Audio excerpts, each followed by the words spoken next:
Who's got it? What is this thing I just did? Change the world. Model check. The idea is, this is philosophy, right? So this is like a philosophical utterance. When we have a philosophical utterance, we need to have some logical mathematical structure that gives a truth value to that utterance. So Clark and Emerson were like, wow, the mathematical structure that gives truth to modal logic, in particular temporal logic, looks like a state machine. That's cool. Which means we can just automatically check whether programs are correct. Amazing. Now, it doesn't work if the program has an infinite number of states so well. It doesn't work if the program has, it doesn't work so great if the program has more states than can fit in memory. And so model checking works really good for finite state systems like hardware systems, and a little bit less well for software. And it sucks my ass checking distributed systems because there's too many states. But still, it's a damn good idea. All right, so that was a little bit of an aside. So that's like temporal logic. Now, if instead of temporal logic, we were doing modal logic, or sorry, epistemic logic, then the lines between the possible worlds don't indicate movement forward in time. They just indicate what different agents think are possible. Right? So, for example, in a modal logic, here's the world in which it's sunny in San Francisco. Here's a world in which it's not sunny in San Francisco. Oh, by the way, in every world, it's beautiful in San Francisco.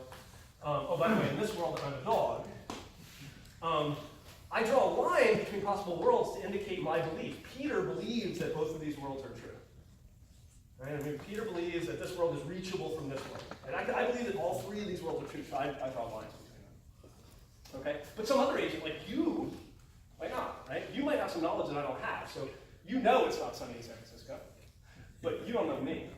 So you, Y, think there's two possible worlds. The world where it's not sunny in San Francisco, and a world in which San Francisco is beautiful and I'm a dog, or something like that. But not the world in which it is sunny in San Francisco. So different agents can have different beliefs, so we'll label the lines with the agents who are doing the believing or the knowing. Okay? Let's try it. Good. Oh, shit. Excuse me, sorry.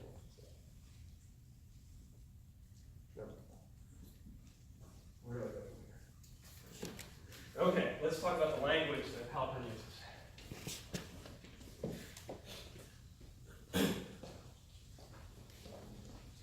So the important operator for Halpern is this one. And just to make things nice, he's not going to use a box. He's going to use the letter K. And because we're talking about distributed systems, and you have to talk about who is doing the knowing, it's not enough to say, like a Dothraki, that it is known. You have to say who's doing the knowing, right? So we're going to say, like, K, Peter knows that phi, that some formula is true. But Severine knowing that Peter knows that some formula is true is some whole other formula, right? I might know something and you might not know it. Right? We can keep doing this. Like, Brad knows that Severine knows that Peter knows that phi. Okay? So we can keep building that up. And obviously this can keep going pretty deep. We can also talk about it is distributed knowledge that phi. What do I mean by that? I mean that the knowledge of phi is not at any one computer. It's distributed across many computers. However, if you were to combine the knowledge of many computers, then maybe someone would know it. Then we could say, for example, someone knows phi. Right? If there exists a k such that k phi, then we could say that that's phi. Right? And in some sense, that's stronger. It's stronger both in the sense that there's more knowledge here, but also in the sense that the only way to get from here to here is by sending some messages. Right? Let me give you an example. Remember deadlock detection? We talked about deadlock detection. What does deadlock detection look like? Well, it looks like there's a whole bunch of computers representing different shards of your data store. And they might know about weight store edges. But there might be a cycle that spans multiple nodes. So what do? Well, there's a centralized deadlock detector coordinator, and periodically everybody sends all their edges to them. Okay? So this guy might know that T1 is waiting for T2. And this guy might know that T2 is waiting for T3. And this guy might know that T3 is waiting for T1. So if you took the knowledge of all of them, you'd know there was a cycle. But none of them know there's a cycle. But if every one of them sends this information to C, hey, guess what? There's a commit point here where C knows there's a goddamn cycle. What happened? He sent messages. And in exchange for that, we went from D of phi to S of phi. Stop me if I'm not making sense. Does it make sense? Yeah. There was a thing that if you could combine information, you could know. And then, heck, you did a protocol. This is P. P takes us from D to S of phi. That's cool. This was the simplest imaginable protocol, right? Consolidation of information. But then you might say, well, it's one thing for somebody to know it. It's something else for, like, everyone to know it, which is just a shorthand for saying for all the B's and S's and P's, they all know it. Right? Which is not to say B knows that S knows that P knows, but to say B knows phi and S knows phi and P knows phi. And you see the distinction between this and this. Yes? Okay. So, strictly stronger. And to get from somebody knowing something to everybody knowing something, what do you do? Send more messages, right? You come up with a protocol, maybe a broadcast protocol maybe, where this person says, hey everybody, there is a deadlock and it is this. Okay, so I added more messages, my protocol got richer. Now usually I draw this in the opposite direction because we're going up the ladder, but let's imagine that the world is upside down and we're going down from the top. Okay, so it wouldn't be meaningful to stop here, right? Because here's a whole nother state of knowledge that I talked about a little earlier. Everyone knows that everyone knows phi, which is not the same thing as everyone knowing phi. Right? And how do I get that? Send more messages. Well, if these guys were to reply, then this guy would, then we would have someone knows that everyone knows phi. But fucking A, I mean, right? We can get there, right? We can get there. We can get from everyone knows phi to someone knows that everyone knows phi via a protocol, and then we can get from someone knows phi to everyone knows phi via a protocol. Is it interesting to talk about everyone knowing that everyone knows phi, or should we stop? Keep going! The point is that you can just keep going, right? Yeah, I was just about to say, it's just... And so what the heck, let's come up with a notation for that too, right? Let's say E of I of phi means that there were like IEs. Okay. So there's always an I bigger than any I that you have, right? So what does that mean? Well, let's imagine now that there's a lot of these things. And let's imagine that way down here somewhere, maybe infinitely far down here, there's this thing C of phi. It is common knowledge that phi. And the way I want you to think about common knowledge, this isn't very precise because I'm not very good at the calculus, but in some sense, I'm not even going to write it, I'm just going to say it, so I'm not really not good at the calculus. C of phi is like the limit of this as I approach infinity. Yeah. Right? Yeah. If there were infinitely many E's, that would mean that I knew that you know, that I know that everybody knew that everybody knew that everybody knew infinitely D. So the first question is that a thing? Like, is common knowledge a thing? Like, could there be a common knowledge? Do we use common knowledge? Yeah. Maybe not for the sake of like humans, but looks like a machine or something. Whenever a machine started out, it would have some parameters that everyone else had. So that would be. That's great. That's great. So like, that's really beautiful. You know, so like, it's, in some sense, we have this intuition that common knowledge. I want to come back to this, but I think the intuition I want to make is sometimes you just come into being with common knowledge, and you can use the common knowledge to do important things you wouldn't be able to do otherwise. So things like, well, let's get back to it. But you're absolutely right that if I know that all the other nodes running consensus have the same config file, then I know something that is useful for me when I'm carrying out my protocol.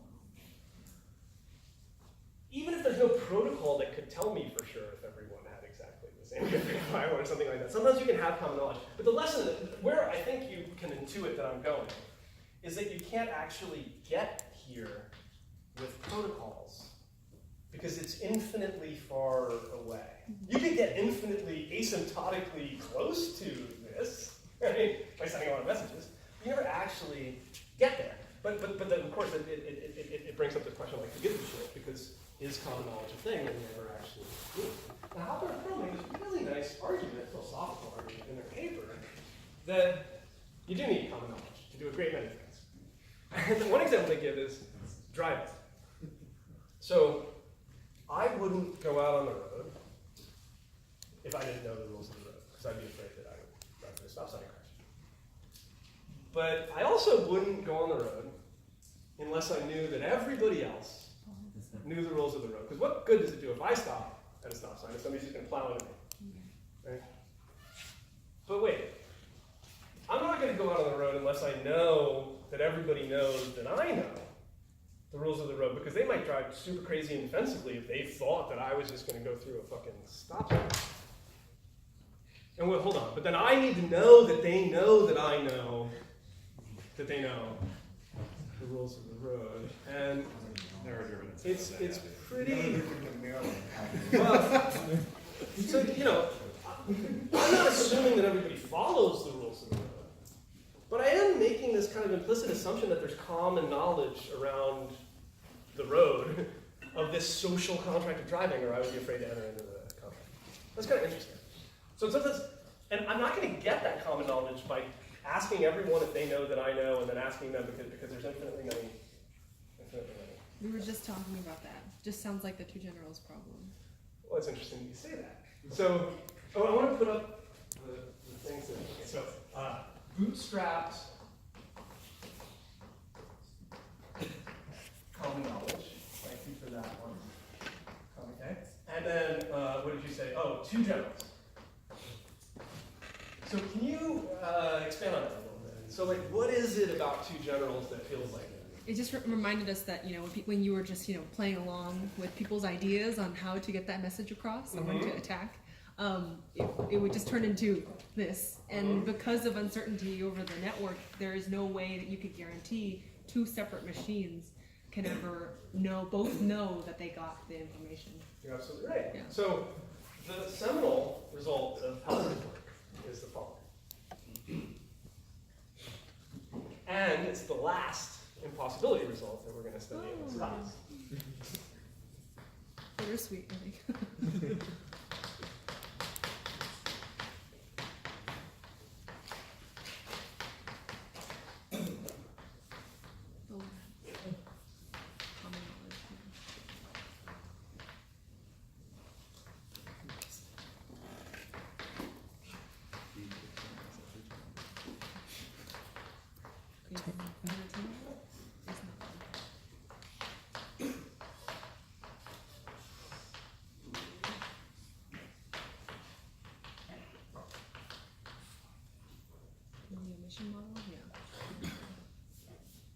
There exists no protocol that a collection of communicating entities can deploy to obtain common knowledge. Corollary one. Actually, level one.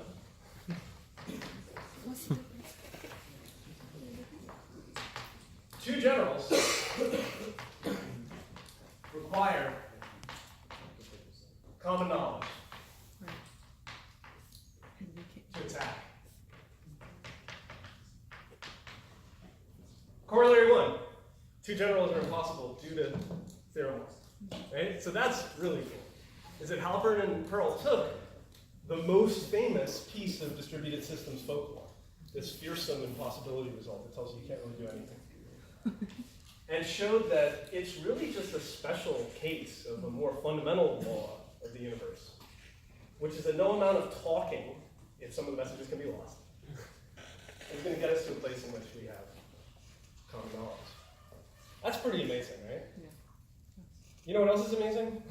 Halpern and Pearl believe, and what's his name?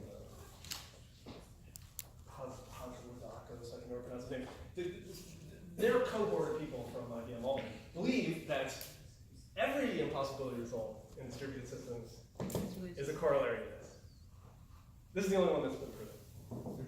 But from their perspective, yeah, FLP. Yeah. Just for fun, how much time do we have? We have a minute. 10 minutes. Just for fun, gosh, which should I do? Should I do two-phase commit in terms of knowledge theory, or should I do, well, let's real quick do two-phase commit in terms of knowledge theory.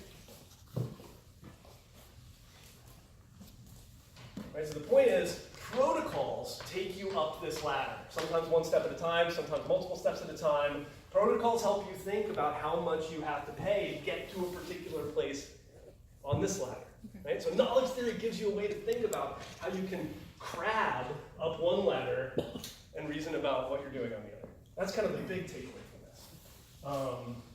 Two-phase commit. I have a client who wants to commit, I have a coordinator, I have some agents. Okay, somebody knows a thing.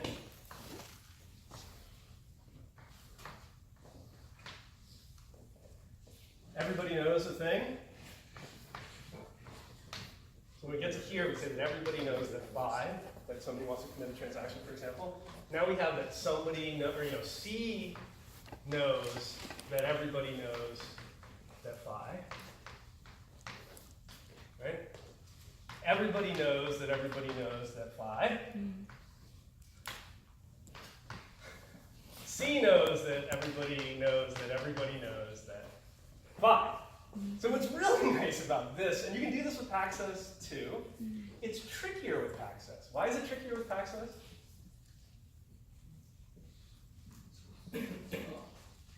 Well, Paxos doesn't involve everybody's, right? It involves majorities. Because things that involve everybody's aren't very fault tolerant. Which means it's a little harder to write down these formulas in Paxos. What you're actually going to see is formula or quantifier alternation, like you see in first order logic, where in Paxos it would be like, everybody knows that somebody knows that everybody knows that somebody knows, right? Because that somebody is always going to be the dude, there is at least one of him, who is in the intersection of two quorums. If I've done quorum, I know that everybody knows that somebody knows what order the things happen in, or something like that, right? What's really nice about this is that you get this, what you might call what Gensen would call a subformula property. That you can look at the evolution of the states of knowledge on this graph and say, hey, we're trying to get to here, and the states higher up in the graph following causality are like sub-formulas of the final formula. Mm-hmm. That's amazing. That is so cool. Okay. Finally, there's one impossibility result that we sketched in this class that I haven't mentioned here. So I said, common knowledge impossibility, FLP impossibility, CAP impossibility, two generals impossibility. There's one more that we touched on in this class. Anybody remember what it was? Why there's some impossibility? Common knowledge and two generals. Anybody? It went fast. Only once delivery? Exactly once delivery. Nice. Another thing that you want but can't have, sorry. Actually, like all these things, you can mostly have it within Windows most of the time, right? You just can't count on it. Remember we went through this mental exercise where we said, hey, we have this unreliable network, where messages could be lost, and Alice wants to get a message to Bob, and she wants to not require her or Bob to do infinitely many things, or to remember infinitely many things. For instance, resonates with some of Pat's stuff from earlier this week, right? So what do we say she does? Well, if we send a message, the problem is when Alice knows phi, and she wants to know that Bob knows phi. The problem is when she sends the message, she can imagine two possible worlds. The world in which it gets to Bob, and the world in which it doesn't. Which means she doesn't have knowledge that Bob knows phi. She doesn't know that Bob knows phi. Obviously, if the message somehow makes it across, we have Bob knows phi. Bob also knows that Alice knows phi. She's the one that said it. How would Alice know? How would she get to a level in which Alice knows that Bob knows phi? She asks for an acknowledgement message. Right? Get it? Acknowledgement? Right. So she asks Bob to send an acknowledgement. And when Bob sends the acknowledgement, which says, I know phi, Alice knows that Bob knows phi. Right? But in order to make sure that eventually Bob did know phi, what did she do? Well, she buffered it up. She buffered up phi, and she had a clock, and she periodically retransmitted it. So she knew that one of those attempts will succeed, right? What was the problem with that? Well, how does Bob know that? Well, the problem is that Alice, at least the way we sketched it now, has to remember this buffer forever, and we didn't want to do that. And she has to set it forever, and we didn't want to do that. But the acknowledgement can take care of that, right? Because when she gets the acknowledgement, and exactly when she reaches the state of knowledge that she knows that Bob knows 5. She knows that she can just delete it because she doesn't need to send it. So that's great. So she could write protocol, and you can even imagine, and people have devised languages where these are like you basically write down predicates like this, and they're the guards for sending messages. You say, I don't care about any other details, but when you know that Bob knows 5, now you do some other thing. Deliver it. Okay, that's all well and good. But what's the problem now? So she's sending this message multiple times. What's the problem? It's going to get, B gets the message multiple times. Yeah, so this is what you might call at least once delivery, which might be okay, not okay, because the downstream processing from B might not be idempotent. So we can idempotence it up. Remember we talked about this before in class, by putting this kind of dual buffer here whose purpose is to be the dual of this buffer. This buffer generates redundant behavior and this buffer suppresses redundant behavior. The logic is when Bob gets a message, he checks if the message is in the buffer, and if it's not in the buffer, he puts it in the buffer and delivers it. And if it is in the buffer, he drops it in the ground. So that's great. So eventually we're going to get to a place where Bob knows, knows Bob, that Alice, that knows Alice, that knows Bob, that knows Alice, that 5. That's cool. Here's the thing though, now Bob has this thing that he has to store forever. When can he delete it?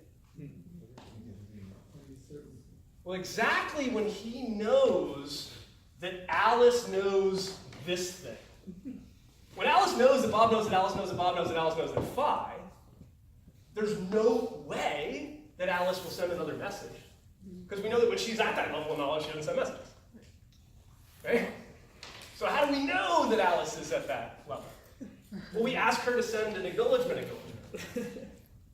And the point is, we've already gone through this exercise, but you see what happens is every time a message goes through, the formulas get bigger. The more we talk, the more we know. What's unfortunate, though, is that the level of knowledge that will be required to safely delete all the buffers and suppress activity is this level of knowledge, which we know due to this theorem we can't get. So there's no point proving that exactly once is impossible. All we have to do is reduce exactly once to a common knowledge box.